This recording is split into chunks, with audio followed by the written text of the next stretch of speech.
Hi, I'm Bob Evans from Robson Laidler. Thanks everyone for making time to listen to this important message. We appreciate that these are difficult times with great uncertainty and concern for you all. We want you to know that we are here for you, albeit remotely, to give you whatever support we can to get you through these difficult times. At Robson Laidler, our core purpose is to provide support and advice to our clients to help them survive and thrive. So with this core purpose in mind, we're here to share with you some practical things that you can do to minimize the downside on your cash flow at this time. Most of the points covered today stand good in normal times as well as these extraordinary days that we are currently facing. And we would encourage you to adopt these strategies for the future generally. Before I kick off, I just want to give you a thought for the day. When a recession does materialize, many experts agree ready cash is the oxygen that every small business owner requires to survive. And Sir Richard Branson also refers to cash as the oxygen that business needs to survive. While of course cash flow can be very difficult in these times, today I want to share with you some practical things you can do to preserve that cash flow. Today's agenda is going to cover these 5 points. The required mindset you need in these difficult times, your debtors system while working from home, lessons we can take into the future, support available in the meantime, and your next steps. With our thought for the day in mind, that you should never take your eye off the cash flow, and before we talk about strategies you can adopt, let's talk about 3 mindsets you need to have. You must be empathetic. You must approach your debtor management with backbone and heart. And it's okay to sell in these times, so long as you are solving problems for your customers that they have right now. Remember the analogy of the oxygen mask in a time of emergency. You need to put your own oxygen mask on first. If your business falls over, no one wins. Of course, it's not as simple as saying, right, oxygen mask on for me. The customer must pay or we won't help. We have heard some horror stories about businesses who are stopping credit and ramping up their debt collecting without any thought for how their customers are coping. We know this isn't you. So before we work out the best way to keep the cash flow going, we need a framework. This framework starts with empathy, which we define as the ability to see things from your customer's perspective and be prepared to do something about it. Hence the idea of giving customers options as to how they can pay you. Work through the bullet points here as a framework to follow and make sure your team are working through this framework too. So as long as we are being empathetic and giving clients choices, we can talk about how we are going to get paid. A useful mindset here is remembering to have backbone and heart. Backbone is sharing that you are running a business too and need cash flow. Heart is being empathetic, flexible, and considerate in your approach.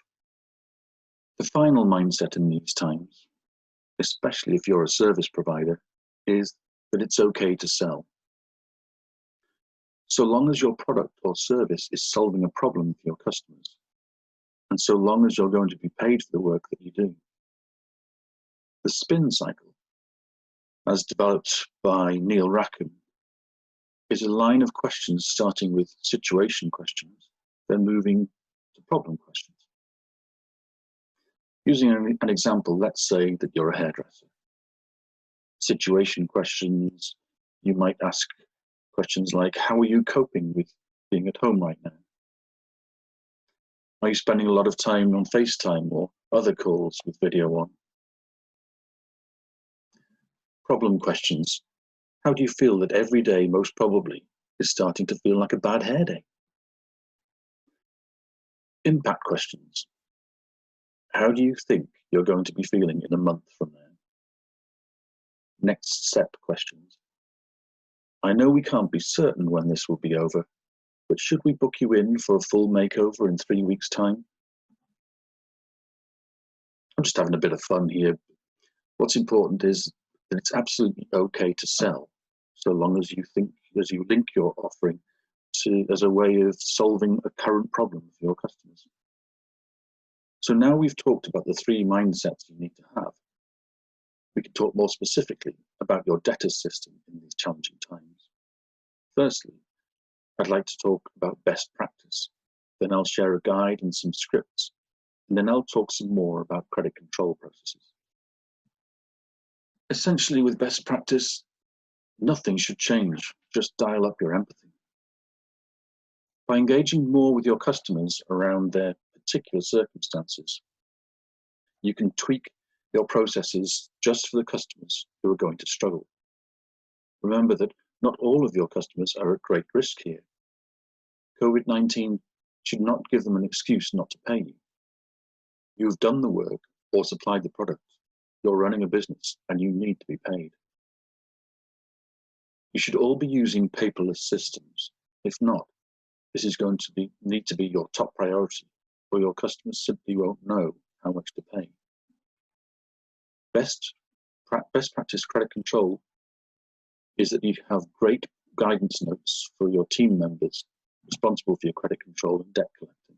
Things like flowcharts, scripts, and templates.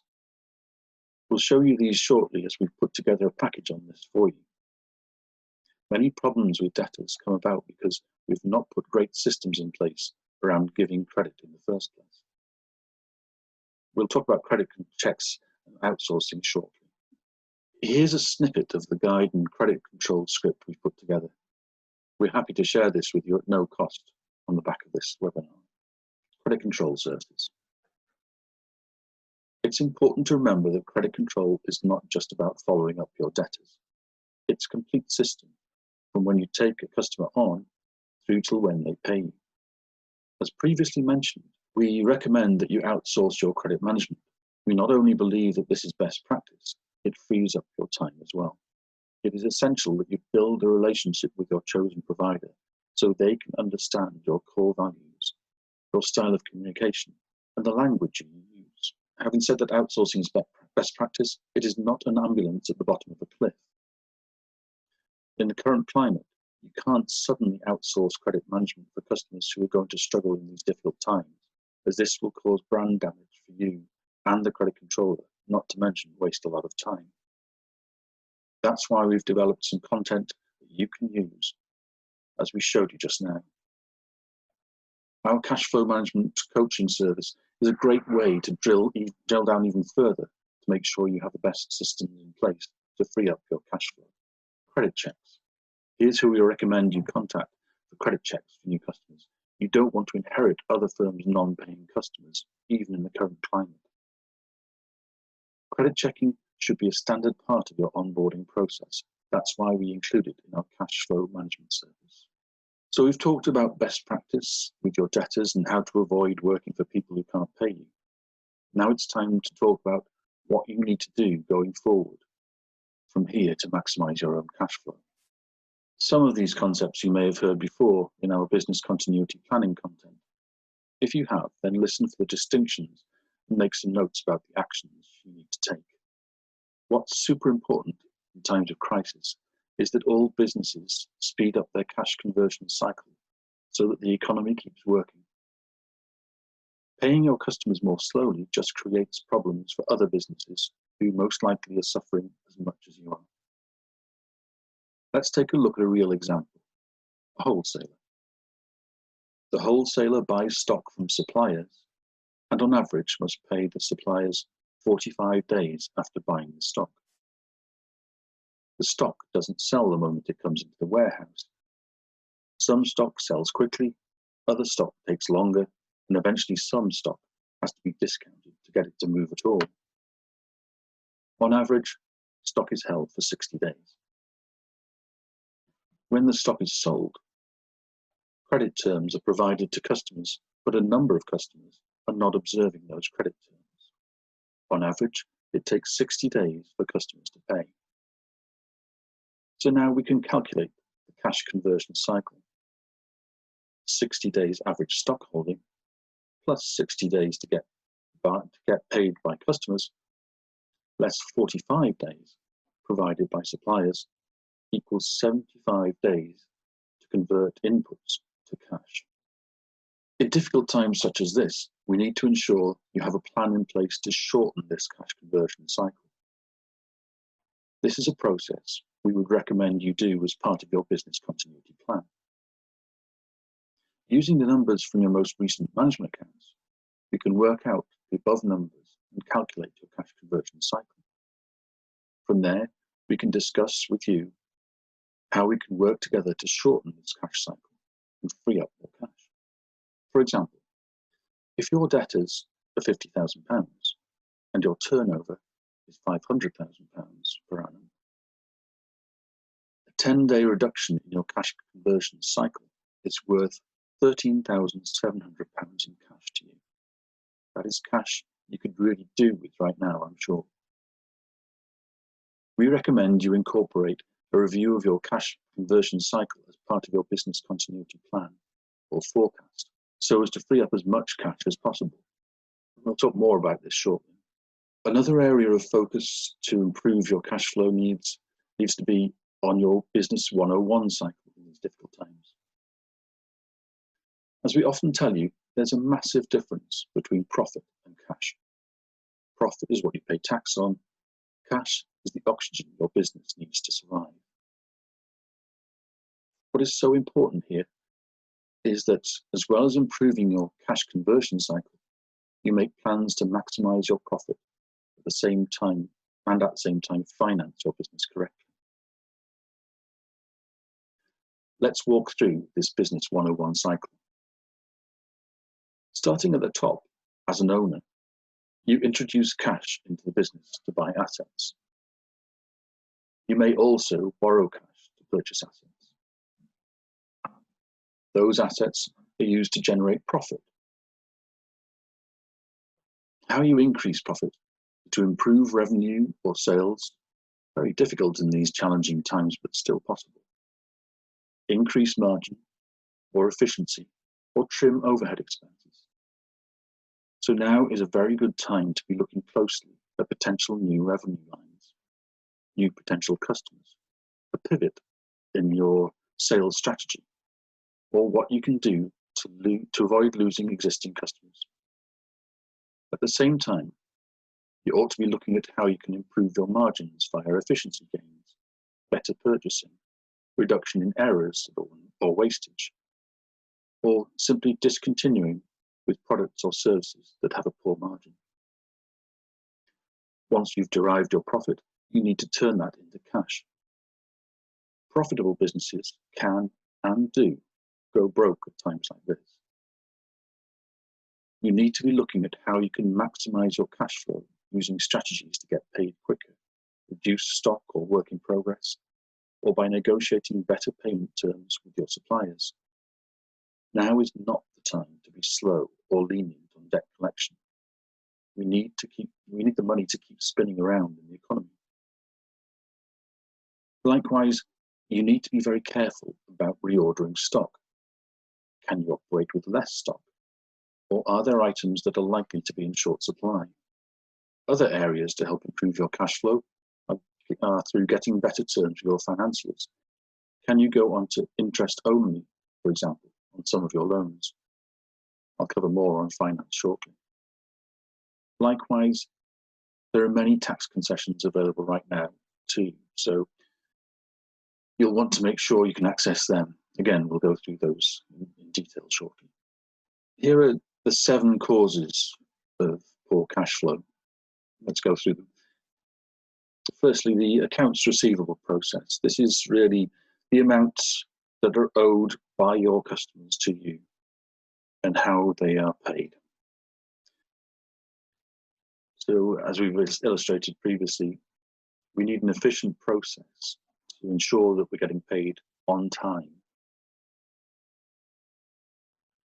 Accounts payable is the reverse of that. This is where we or you are paying your suppliers for the goods or services that you've received. Here we need to be ensuring that we've negotiated the best terms possible, and that we're not unnecessarily paying in advance of those terms. In the good times, there may be a tendency to be generous and to pay early. But today, I think we should be adhering to the terms that we've agreed with our suppliers. Inventory, work in progress. This is sometimes known as stock. Oftentimes, businesses hold excessive stock. That's essentially tying up cash in the stock in your business. You're obviously going to be experts in your own field, so you will no doubt know the optimum levels of stock. But if you haven't considered it, just review how quickly stock moves through your business and whether you can manage that more appropriately. Inappropriate debt or capital structure is sometimes referred to as gearing. This is where perhaps there may be too much debt in the business, and servicing that debt is putting an undue strain on the cash flow. It's worth talking to your debt provider to see if there's any holiday that you can take on those repayments to ease the cash flow during these difficult times. Overheads are too high. It's worth, if you've got time during this shutdown, it's worth reviewing your overheads and seeing if there's anything that can be trimmed. There's a tendency, a human nature tendency to buy shiny things. What I mean by that is you may have taken out subscriptions to software or other subscriptions that seemed like a good idea at the time, but you've never got round to using. Perhaps it's time to actually review that and see whether you can cut that. On a larger scale, you may want to think about the premises that you run your business from, whether it's still appropriate for your needs. Could you possibly move to smaller premises? It's not going to be a quick fix, but it's worth reviewing. Gross profit may be too low, and this could be from a whole range of different reasons. It could be that your sales price is too low. It could be that we're paying too much for the goods that we're using or the services that we're using. It could be that there's too much wastage or inefficiency in our processes. So it could be from any one of a number of things, and it's really worth exploring whether we can tweak up those margins. And lastly, sales could be too low. If our overheads are too high, then our break-even point, it's going to be at a certain level. We need to ensure that our sales are sufficient to service the gross margin that we need in order to cover the overheads during these times. Sales pricing is an art in itself. So perhaps it's what the market will dictate as to what sales price we can charge, but we need to get the volumes at the right price in order to service our business. So how do we pull all this together in a meaningful way in the current climate?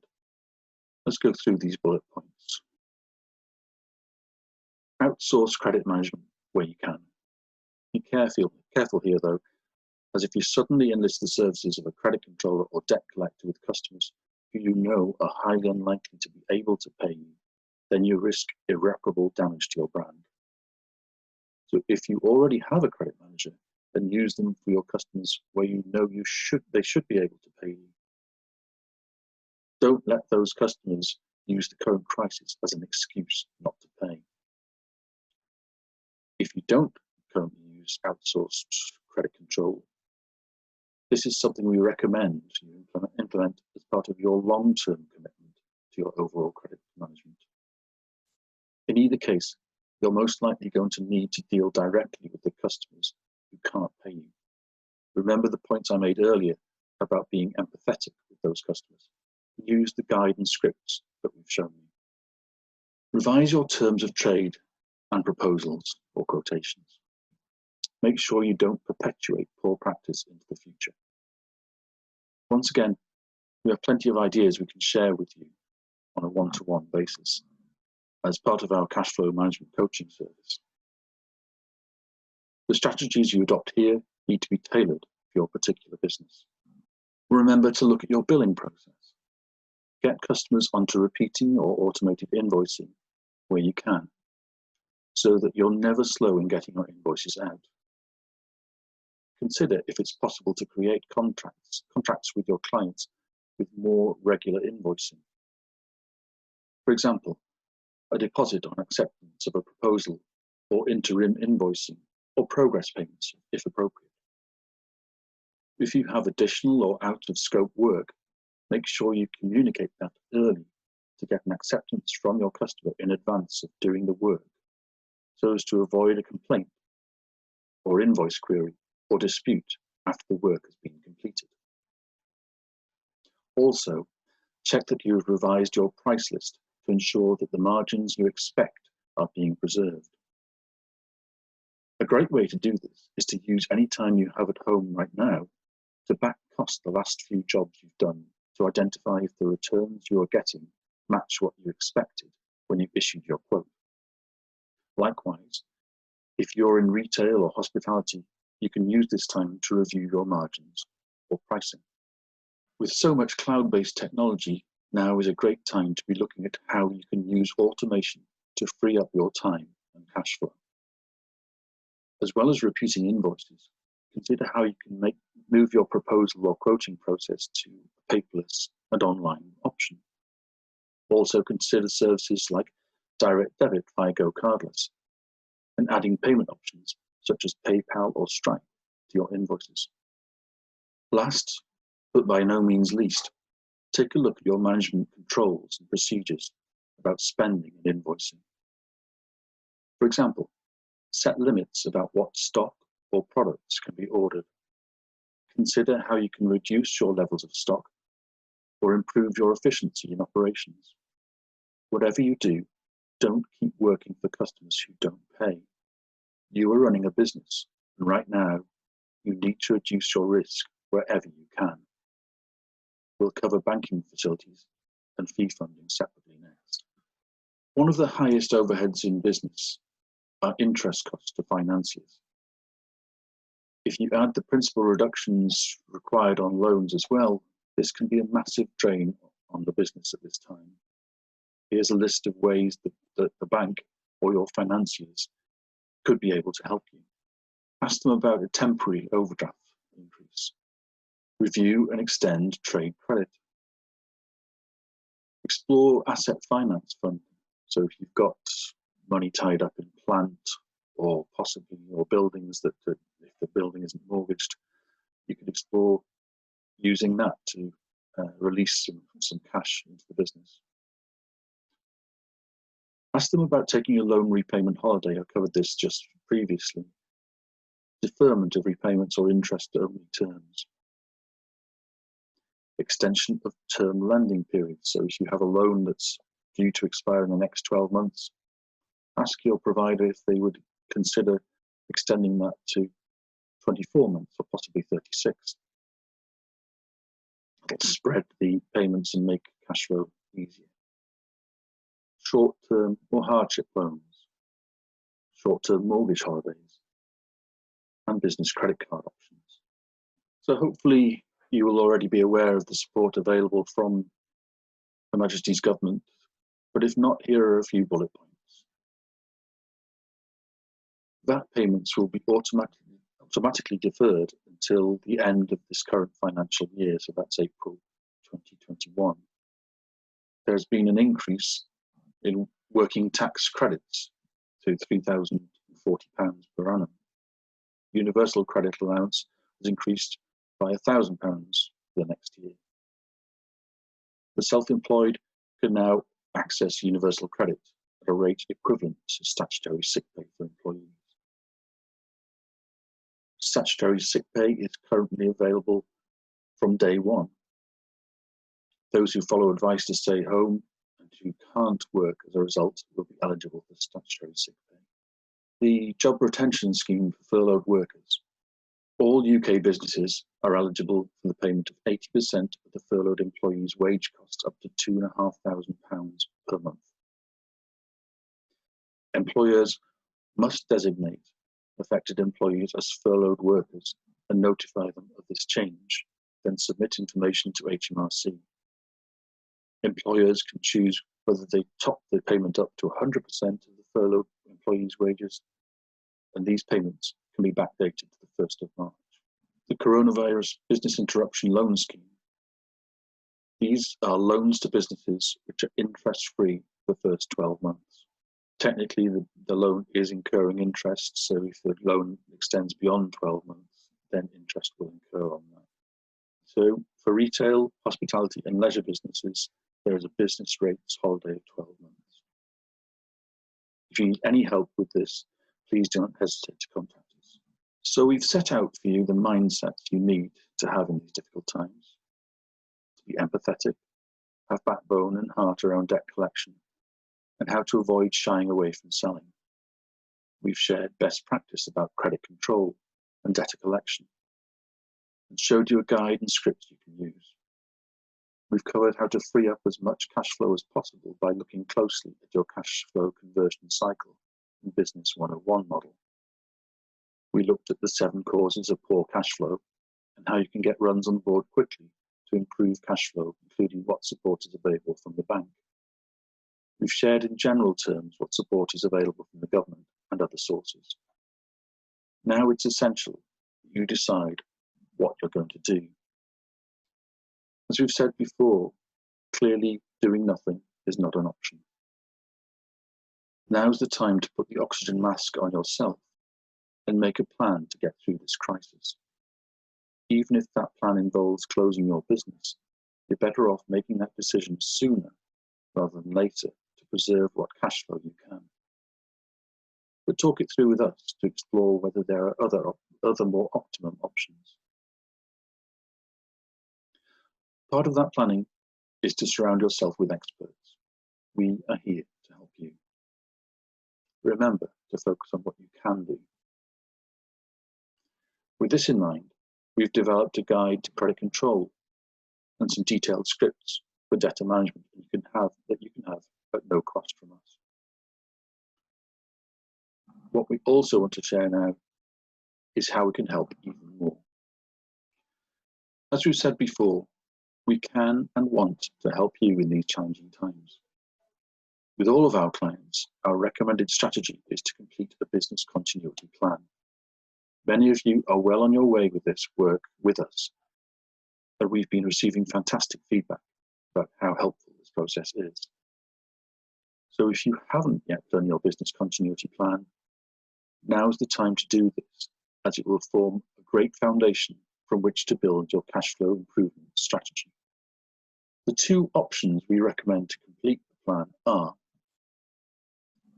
firstly, you can meet with us online, so we can do this together, either as one session of up to 4 hours or 2 shorter online sessions. The advantage of this approach is that we'll be able to make sure you get all of the entitlements to support that are available. We also believe that combining your expertise with our expertise will result in a far better plan. We've reduced our fee to 50% of our normal rates to support you to take this option. The second option is that we share our free business continuity plan template and guide with you. So you can complete the first draft of the plan on your own, and then we'll have an online meeting with you for 60 to 90 minutes to finalize the plan. This option suits people who feel comfortable preparing plans themselves, but are not inundated with other things to do right now. The risk with this approach is that with everything else going on right now, you may not get around to doing the plan. Again, our fees for this service are at 50% of our normal charges.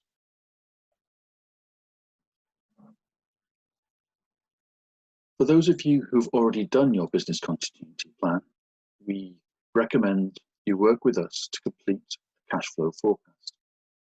Many of you are using these forecasts as the basis to support finance applications to the bank. Of course, you should be acting like the bank too, in that you've advanced money to your business and need to be sure you'll get repaid. Your cash flow forecast is the step that identifies where the improvements can be made. Having a cash flow management initial coaching session will help us to show you how to implement the ideas from the forecast. consider it an opportunity for us to show you the full extent of what is possible in your business. We're very confident that once you see the value and improvement in your cash flow, that you'll want to continue working alongside us with ongoing cash flow management coaching. But at this stage, we're only asking you to commit to one session with us. We appreciate that it may be difficult to commit to spending money at a time of crisis. That's why we've made the cost of these options 50% of our normal rates. We expect that through a combination of business continuity planning, forecasting, and cash flow management coaching, the cash flow benefits will be far greater than our fee. More importantly, it's about helping you as quickly as possible. Ask us for a proposal for any of these services. Thanks again for making the time to attend this webinar. We appreciate that your time is very valuable right now. We hope we've given you plenty of ideas to think about and some clear options for how we can support you. Before we go, I thought I'd share this quote with you. When you show deep empathy towards others, their defensive energy goes down and their positive energy replaces it. That's when you get more creative in solving problems. Let's make sure we approach our own cash flow challenges with empathy to get through this difficult time. Thank you.